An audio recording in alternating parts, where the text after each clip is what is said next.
ان کی سیاسی جدوجہد کا مطلب ہے طاقت کا عدم وصول. یہ کیا ہے؟ یہ تو بہت بڑی کوئنڈری ہے اس کی. We must address it.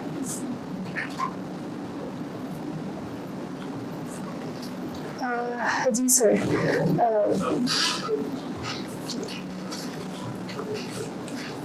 سر اس کے ساتھ ہی بہت شکریہ آپ کا, آپ نے ان سوالات کا اور ایون جو ایکسپٹس میں نے پڑھے اس میں آپ سب نے بھی استفادہ کیا. اب میں چاہوں گی کہ ہمارے پاس ابھی جو باقی پروگرام کا وقت ہے ہم آڈینس سے سوالات کا آغاز کر لیں.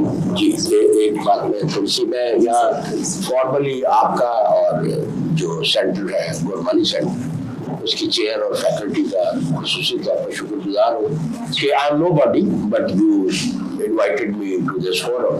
آئی ایم ویری گریٹفل کہ آپ نے مجھے گفتگو کا موقع دیا. تو جب نو باڈی کو کہیں کہ سم باڈی ہے تو you must be grateful for that. I am very grateful.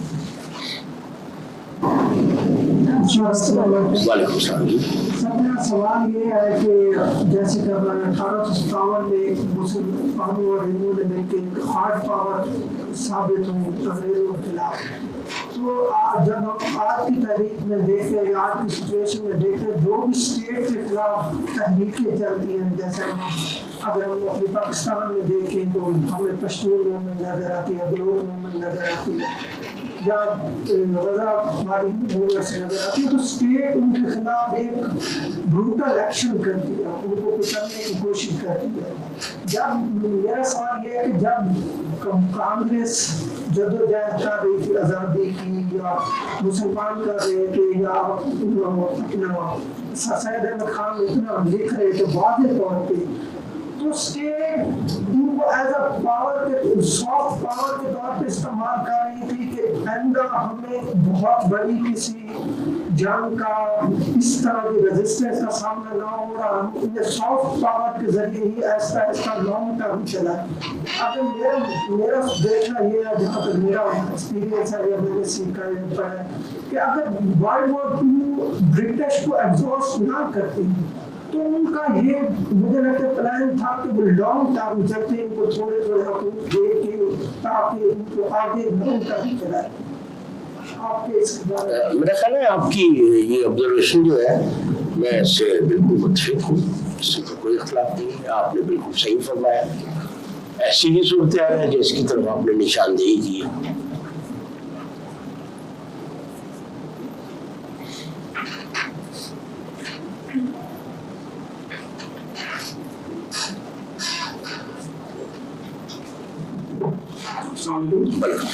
میرا سوال ہے کہ ابھی اسلام کو چیلنج کیا درپیش ہے, اور دوسرا سوال یہ کہ کیا مذہبی عقائد کی عقلی توجہ ممکن ہے, یا جو ہمارے ذرائع علم ان کا استعمال کر کے مذہب کو ثابت کر سکتے ہیں؟ دو سوال آپ نے پوچھے. پہلی بات یہ ہے کہ اسلام کو کیا مسئلہ درپیش ہے, تو میرا خیال ہے یہ اہم سوال ہے. تو اس میں جو میری ریڈنگ یا آبزرویشن ہے کہ اسلام has lost any relevance to the modern world and to the modern man. یہ اس کا مسئلہ ہے. تو جو ہمارا سب سے بڑا ریسورس تھا, جو ہمارے لیے یعنی کہ اسلام ہمارے سر کا تاج تھا, آج پاؤں کی زنجیر ہے, ہم اس سے جان چھڑانا چاہتے ہیں. تو اور ایسا ایسا جہاں بھی اسی سمت رہے ہیں. تو اسلام یعنی علم میں کوئی گفتگو نہیں کرتا, اسلام کردار میں گفتگو, یعنی اسلام سادہ لفظ میں علم میں نہیں ڈلتا, جدید عہد میں اسلام کردار میں بھی نہیں ڈلتا, اسلام کسی جمال میں نہیں ڈلتا. تو تاریخ سے ریلیونٹ ہو گیا ہے. یہ اسلام کا اس وقت سب سے بڑا مسئلہ ہے. اور یہ مسئلہ کیوں ہے, مثال کے طور پہ اگر یہ ریلیونٹ ہو گیا تو اور ہزاروں چیزیں ریلیونٹ ہوں گی. تو اسلام بھی ہو گیا تاریخ کے ایک سفر کے ساتھ, تو اس میں کیا قیامت آ گئی. اس میں مسئلہ جو وہ میرا پرسنل مسئلہ ہے, وہ میرا پرسنل مسئلہ یہ ہے کہ میں سمجھتا ہوں کہ اسلام جو ہے وہ حق ہے, جو فائنل ٹروتھ ہے. اور فائنل ٹروتھ جو ارریلیونٹ ہو رہا ہے اس ہسٹری سے, اس میں جو ہیومن رسپانسبلٹی ہے وہ شامل ہے.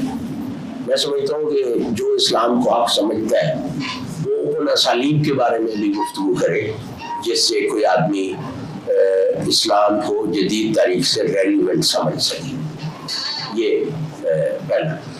دوسرا یہ ہے کہ جو فیتھ ہے، یہ بڑا آپ نے اہم سوال کیا ہے، وہ یہ ہے کہ کیا عقیدے کی یا فیتھ کی عقل سے کوئی وہ کی جا سکتی ہے؟ اصل میں نا یہ بڑا ٹرکی کوشچن ہے. میں اس کی صورت پہلے آپ کے سامنے رکھتا ہوں، آپ اگر ایکسیپٹ کر لیں تو ایکسیپٹ یو. دیکھیے جو کانٹ کچھ چیزیں اپرائری کا ذکر کرتا ہے، ٹھیک ہو گیا.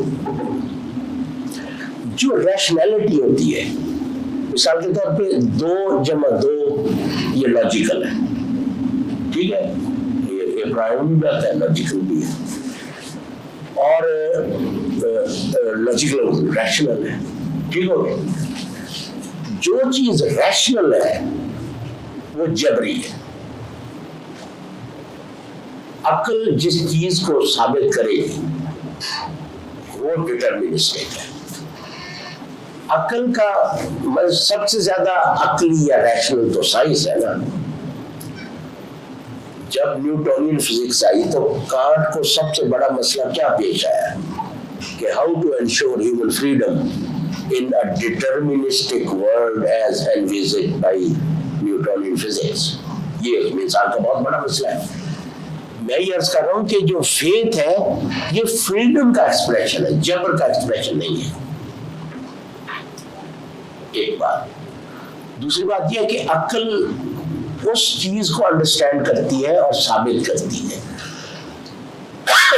جو شہود میں ہے. شہود میں دا ورڈ آف ایمیننس میں ہے. اور عقل جس چیز کا یا انسان جس چیز کا ادراک نہیں رکھتا اس کو عقل ثابت بھی نہیں کر سکتا.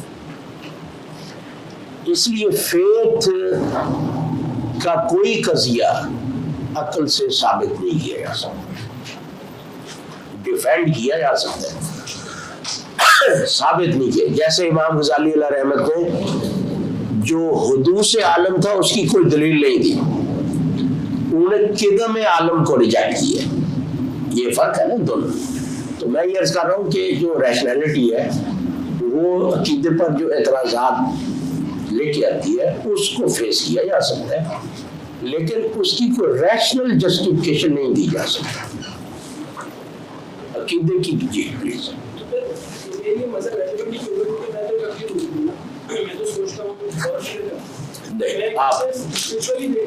یہ آپ نے بہت اچھا سوال کیا، بہت اچھا سوال کیا. اس کے جواب میں نا آپ کو ایک چھوٹی سی کہانی سناتا ہوں. That will be of interest to you. ایک دن میں اپنے وہاں آفس میں تھا تو مجھے کراچی سے ایک فون آیا ایک آدمی کا. السلام علیکم جی. میں کراچی سے بول رہا ہوں تو میں نے ساہیوال جانا ہے، تو اگر آپ مجھے وقت دے دیں تو میں رکنا چاہتا ہوں ساتھ میں. تو میری صحت اچھی نہیں رہتی، تو بہرحال اس دن سنڈے تھا تو میں نے کہا جی آپ آ جائیں. 10 بجے وہ اور اس کا ایک دوست تشریف لے آئے. تو مجھے کہنے لگا کہ جی میں نے میٹرک کیا، درس نظامی کیا، پھر بی اے کیا، پھر میں نے نمل سے ایم ایس سی کیا، آج کل چائنا میں پی ایچ ڈی کر رہا ہوں چائنا میں. تو کہتے ہیں جب میں وہاں گیا تو وہاں ہر کوئی مجھ سے پوچھتا تھا. پہلے تو مجھ سے پوچھتے تھے کہ یہ اتنے لمبے بال کیوں رکھے ہوئے آپ نے، داڑھی کو وہ بال کہتے تھے، شیپ کیوں بڑھائی ہوئی ہے. کہتے ہیں ایک دن ایک بندے نے سوال کیا تو میں نے تھوڑا سا دیر لگائی تو کہنے لگا اچھا تمہیں بھی نہیں پتا. کہتا کوئی بات نہیں، کوئی بات نہیں، اگر داڑھی کا تمہیں نہیں پتا تو نو ایشو. تو کہتے ہیں مجھے وہاں سے سوال کرتے تھے کہ اگر آپ ایک اچھا ہاسپٹل بنانا چاہتے ہیں، یونیورسٹی بنانا چاہتے ہیں، چاند پہ جانا چاہتے ہیں، سمندر کے اندر جانا چاہتے ہیں، شہر بنانا چاہتے ہیں، تو you have knowledge for that. تو ریلیجن کی کیا ضرورت ہے؟ تو کہتا ہے میں انہیں بتاتا کہ بھائی اس کا یہ مطلب ہے. تو کہتا ہے وہ ہنستے تھے. تو کہتا ہے پچھلے سال آیا تو میں نے ساہیوال سے نا اوپر کا سفر کیا، لاہور، پنڈی، پشاور، جو شہر تھے گجرانوالا، میں وہاں علماء سے ملا. تو میں نے کہا کتنے علماء سے ملا؟ کہتا میں 60-70 علماء سے ملا. تو اس سال میں آیا ہوں تو اس سال میں ذرا ڈاؤن کا سفر پہ ہوں. میں یہ ملتان اور یہ کراچی اور سکر اور فلاں حیدرآباد میں گیا ہوں.